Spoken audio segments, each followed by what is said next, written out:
लोकसभा चुनाव के लिए मतदान से पहले सभी दलों का घोषणा पत्र जारी हो चुका है। इन घोषणा पत्रों में बड़े बड़े दावे किए गए हैं। इन दावों और वादों में वे कितने पूरे होंगे और कितने अधूरे छोड़ दिए जाएंगे, ये तो चुनाव में उनकी जीत हार के बाद पता चलेगा। इस बीच बीजेपी ने आज अपना घोषणा पत्र जारी किया, जिस पर कांग्रेस नेता राहुल गांधी ने कई बड़े सवाल खड़े कर दिए हैं। तो क्या है ये सवाल, देखिए इस खास रिपोर्ट में। लोकसभा चुनाव के लिए बीजेपी ने अपना घोषणा पत्र संकल्प पत्र के नाम से जारी कर दिया है। बीजेपी ने इस बार अपने संकल्प पत्र की थीम भाजपा का संकल्प मोदी की गारंटी रखी है। बीजेपी ने गरीब, युवा, किसान और महिलाओं पर फोकस करते हुए कई योजनाओं को आगे जारी रखने और बढ़ाने की बात कही है, तो कुछ नई योजनाओं को शुरू करने का वादा भी किया है। इनमें अगले 5 साल तक फ्री राशन योजना को जारी रखने की बात कही है।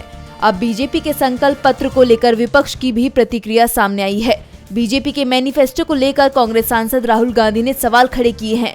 राहुल गांधी ने ट्वीट कर लिखा, भाजपा के मैनिफेस्टो और नरेंद्र मोदी के भाषण से 2 शब्द गायब हैं, महंगाई और बेरोजगारी।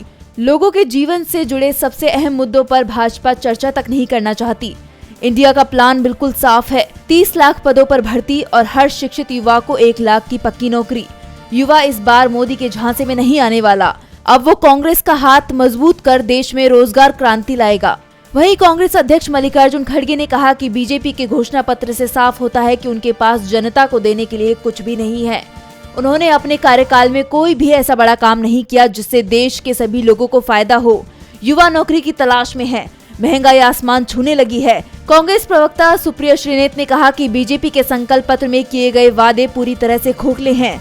सुप्रिया श्रीनेत ने कहा कि बीजेपी के घोषणा पत्र में एमएसपी का कहीं जिक्र नहीं है, मणिपुर लद्दाख का कोई जिक्र नहीं है, चीन कितना घुस आया अंदर, इसका कोई जिक्र नहीं है, न महंगाई का कोई सोल्यूशन दिया, न जॉब की बात की, न नारी सम्मान की कोई बात की, युवा और किसान पर भी बात नहीं की गई। डीबी लाइव की रिपोर्ट।